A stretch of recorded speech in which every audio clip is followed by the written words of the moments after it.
Hello YouTube, Sam here from youtube.com/onlivegamer for the new Boston, and in this tutorial we're going to be talking about enumerations. Now, if you remember from all of the previous tutorials, we've been using variables.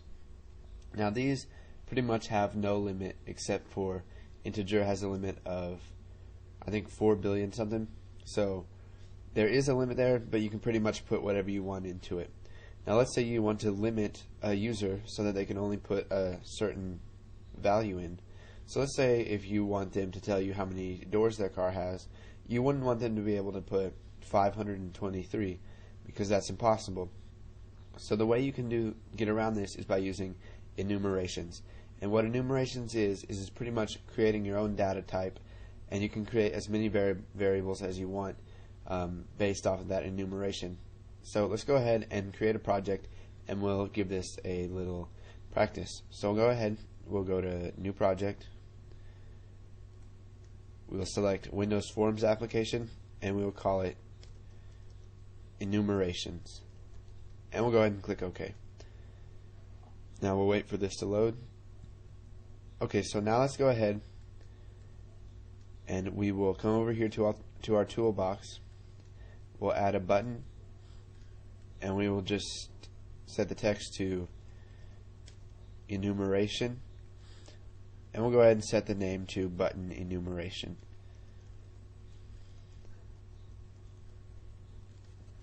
Okay, so let's go ahead and open up the code for Form 1, and now what we're going to do is we're going to create an enumeration. Now to do this, we're going to declare like we would a method or a function by starting off with the keyword public or private. So in this case we'll do private. So private, and then we're going to use the keyword enum for enumeration. And now we have to create a name for it. So let's just call it day action. And you see it gets that light blue color. And day action, we're going to be using that in the upcoming tutorials. We're going to be learning several different things, and we're going to use them all in one application. So private enum day action, and then we'll type as integer. You have to specify a data type for that, and now we'll go ahead and press enter. Now we have to populate our enumerations with possible values. So we'll just type awake equals 0, asleep equals 1, and let's just do coding equals 2. Okay, so now we can create a variable based off of this day action, such as we would make a variable that's an integer value. So instead of doing private action as integer and set a value to that, we would do it as day action. Now we can make as many of these as we want, and they'll each be their own separate things holding different values. So now what do we want to do? We'll go ahead and set that equal to 2, which is going to be coding. So we'll go ahead and create a click event for button enumeration, and we'll go ahead and show what action is currently being performed. So we'll type messagebox.show action.toString.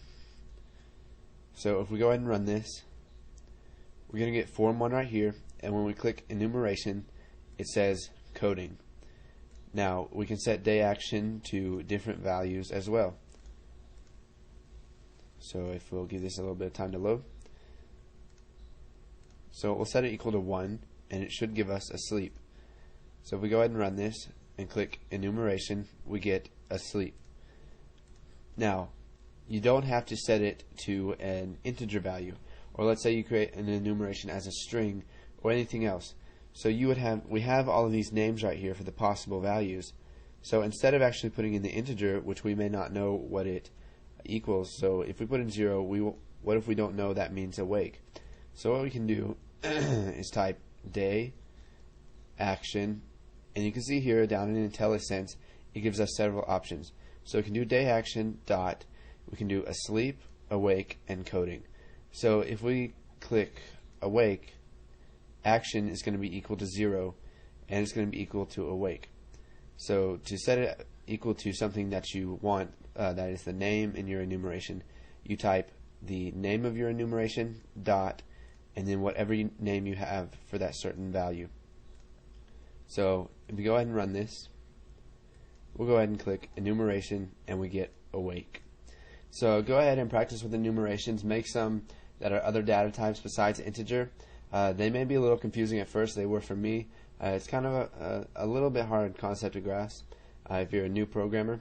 So go ahead and practice with those, and we're going to be using it in the next upcoming tutorials.